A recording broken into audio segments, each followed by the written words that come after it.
back in black in the building. God damn, it's already Thursday.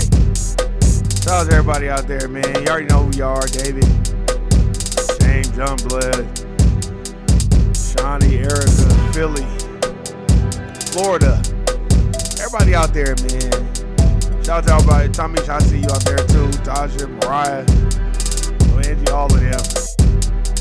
I see y'all out there. Man, it's another day, another 10 cents. Shout out to Duke, shout out to Roxanne, aka Sister Cobweb. Man, I got a great topic today. Something different. We ain't talking about death today. We're not talking about police killing black folk today, even though that happens every day.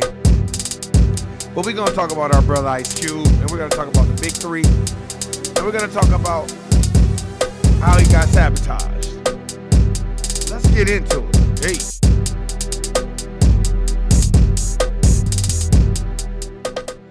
Man, shout out to all y'all out there. Man, I was watching this interview on The Breakfast Club. I'm going to try to play a couple of clips of it. But our brother, the legend, Ice Cube, breaks his silence about how he's being sabotaged by the NBA and other entities because they don't want the league to grow, because the league is actually, you know what I mean? It's actually something insightful and fun to watch, and it should be inspiring because Ice Cube came up with the concept. It's different, it's new, it's innovative, and I think he's doing a good job. I'm a big fan of Ice Cube. I don't know what the fuck. First of all, Tony Yayo, you trash. You can't rap. You're a 50 Cent cheerleader, but you can't rap. You know, and yes, Ice Cube is the master of storytelling. Today was a good day, man. Stop. I'll put that song up against any song, anytime, any day.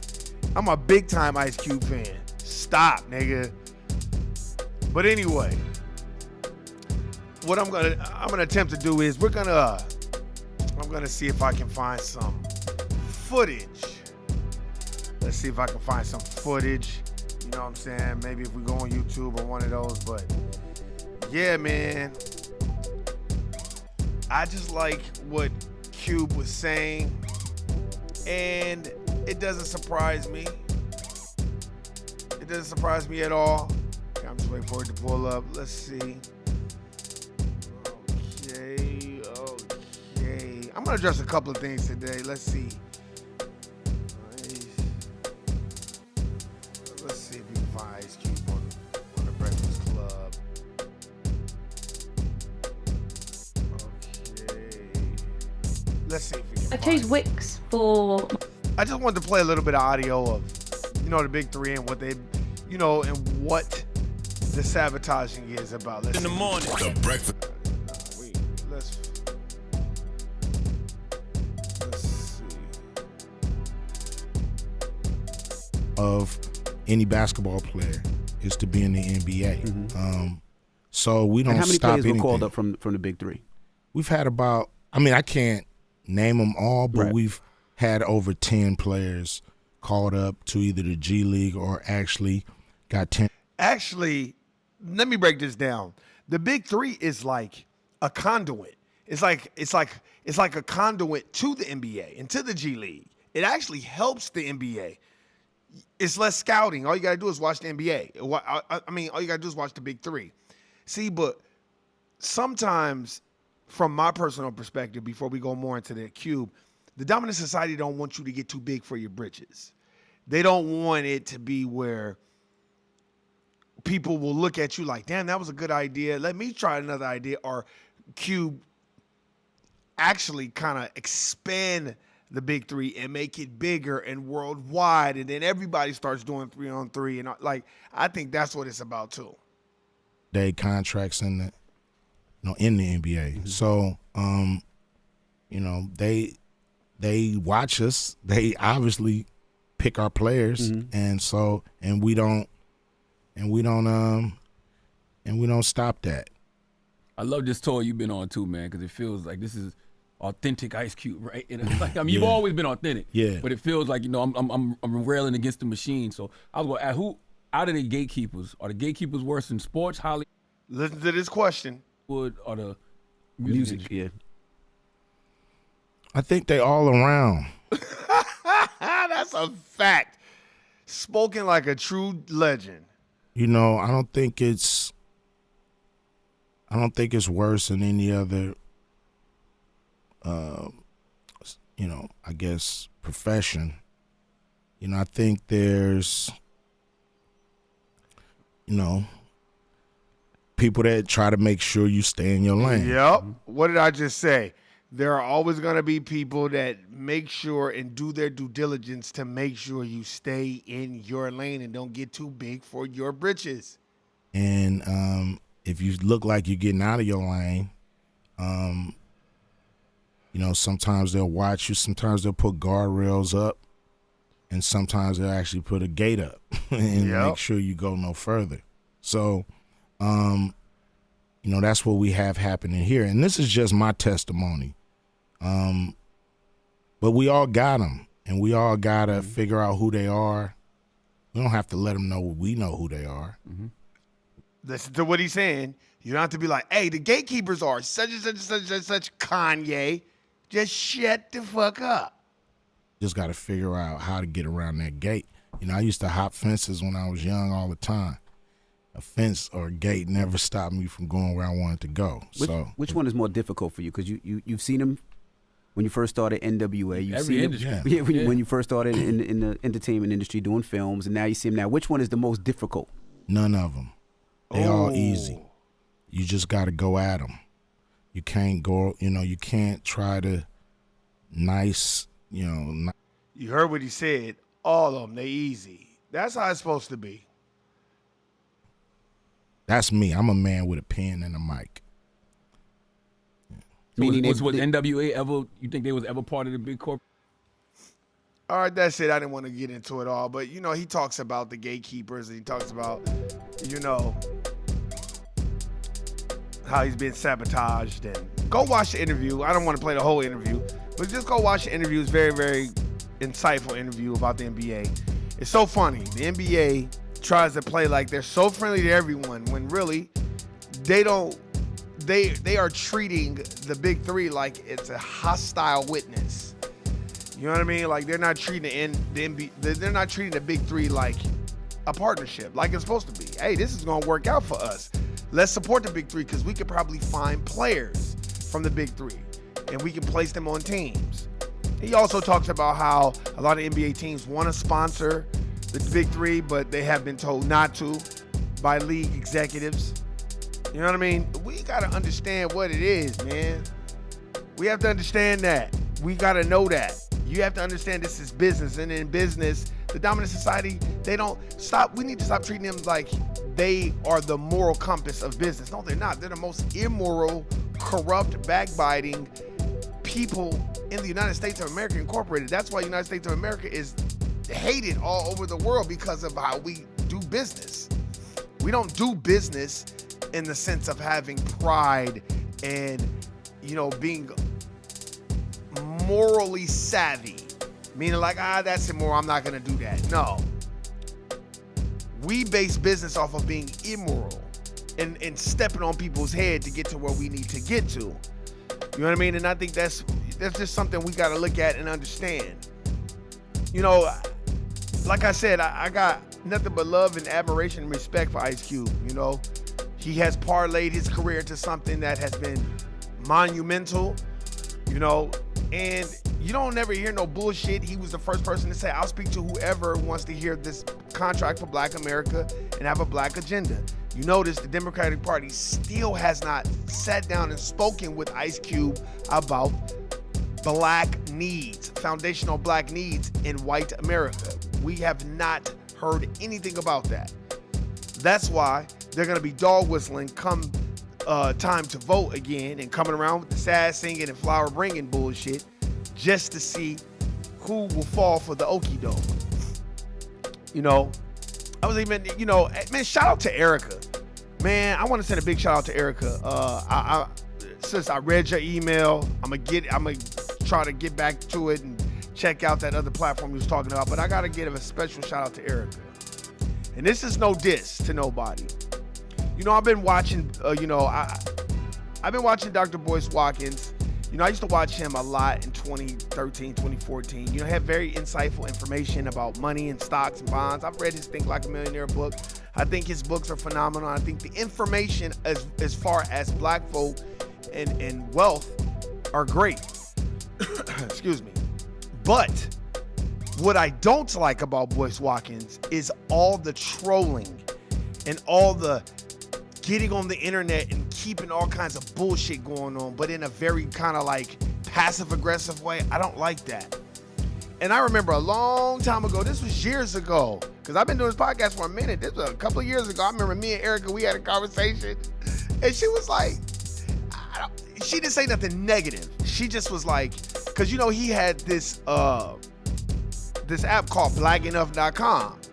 And what I didn't like about it was, I'm gonna just tell you what I didn't like about it.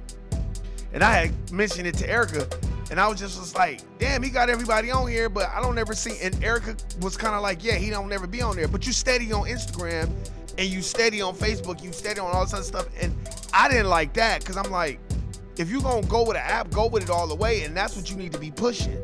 And I'm not saying he wasn't pushing it. I think a lot of people who were not famous, who were nerds and goobers and couldn't really get bitches when they were younger, and they were the nerd, when they get this little notoriety and fame, some people don't know how to handle it. And this is no diss to Boyce Watkins, but you know, I saw what he said about the legendary comedian Corey Holcomb, and that was some bullshit. And to me, that was some straight, fake, phony bullshit. Sorry, Boyce Watkins, I don't agree with that shit. Stay in your lane, my G. I remember he did some bullshit one time. Erica know, Shawnee know. I got love for Boyce Watkins, but I gotta say, like, man, stay, like me, y'all don't see me. I try to stay within my lane, and that's it. You know, if you've ever watched me earlier on, if you watch my podcast, it has grown and done certain things, but I still try to stay in my lane. Like, I can make goofy videos and all that, but that's just not what I'm trying to do. But I'm not trying to jump out of my lane to something else just to get views. It ain't that deep. And I remember one time, Jay Morrison and brother Tariq had a slight disagreement, but it wasn't bad. It's just a disagreement. It's okay to disagree. It wasn't violent. It wasn't nothing bad. They didn't sling any mud at each other. They just had a disagreement. Boyce Watkins, dumbass, gonna get Jay Morrison on there and try to make it seem like he didn't know what was going on. I didn't like that either. I just didn't like that shit. And I was like, see, you are the reason why people that don't have fame and notoriety, when they get it and they don't know how to act, you're showing me exactly what it is. Because this is no diss. Boy, stick to stocks, bonds, 401k, and shut the fuck up with all that other sucker shit. Stop going at legendary comedians like, you don't even want to go down that lane with Corey Holcomb. He'll destroy you. You're not built for that. You're not built for that. That's not your lane, and stay out of that lane. And we have to understand as black people, man, when you get a little fame and notoriety, sit down and fucking be humble. You're doing way too much. And it's like, the reason why I am going to always stick up for the legendary Corey Holcomb, I've been a big fan of his since the 2000s when he was on Half and Half, and when he had that podcast on the Foxhole, and I started listening to him, and he was saying shit that I had already been feeling the whole time, just about family and people and how people use you and fuck you over. So I'm gonna always be a big fan of Corey Holcomb. Always. I don't give a fuck what nobody say. And Corey Holcomb has always stood on his square. I've been watching him a long time, and he's always stood on his square. And for you to do that, it's like, come on, Boyce Watkins, man, stay in your lane. You don't see Dr. Dennis Kimbrough beefing with other motherfuckers and jumping in other people's lanes. No. That's why I'm like, man, peddle your books, sell that stock, and shut the fuck up. I hate to say this shit up and dribble shit, but man, you be jumping in and out of other people's lanes, causing all kinds of bullshit that don't even need to happen. You are that nerd. You exemplified that nerd that ain't never had no clout, ain't never had no notoriety. Now you're getting it, and you don't really know how to wield that power the right way and be humble. And that's the thing. We have people like Ice Cube. Ice Cube could be a very arrogant nigga if he wanted to, but he's a very humble guy. That's why I got so much love and respect for Ice Cube, because he's very humble. That we have to understand, this isn't our system. We are fighting against other racial groups and the dominant society. So we don't have time to be sowing discord and getting on there. Like, I didn't like what I saw. Oh, I met the guy and I never liked the guy. Man, boy, stop, man. That's sucker shit to me. Stop, because you know if he showed up and sat down and had a conversation like a real man, you would be backpedaling and it's like, there's no need for that. We have to understand camaraderie. We have to understand we're on the same team. You can't pedal, you can't speak from the perspective of Dr. Claude Anderson and then you out here jumping into different, like, come on, bro. Like, we on the same team. And that's out of your element. You know what I mean? And me and Erica, and I didn't mean to pull Erica in it, but Erica had gamed me up on some real shit. And I'm not gonna, say everything she kind of told me. I'm only speaking from what I said, but the things that Erica said, and this wasn't about Boyce Watkins, it was just about people in general and people staying in their lanes and all that. Erica just was like, it just, you gotta stay in your lane. And man, that's why, man, I told y'all a long time ago. That's why I shout out to Erica, because she was just like, look, Warren, I know you don't want to, you ain't out here clout chasing, but look, I got whoop, and I'm going to look into that. I just want real people to talk about real situations, and we don't have to agree. Me and David don't agree. David does not agree with Tyler Perry wearing a dress and doing all that bullshit, and I get it. I think it's funny, and I agree with David in terms of that isn't good for our children to see that. But my perspective is, if he can buy BET, let's see what he gonna do. And me and David don't agree on every aspect of everything, but guess what? That's my brother. I'm always support him, and I'm always have his back. And that's how it's supposed to be. And if we have a public disagreement, me and him will handle it privately.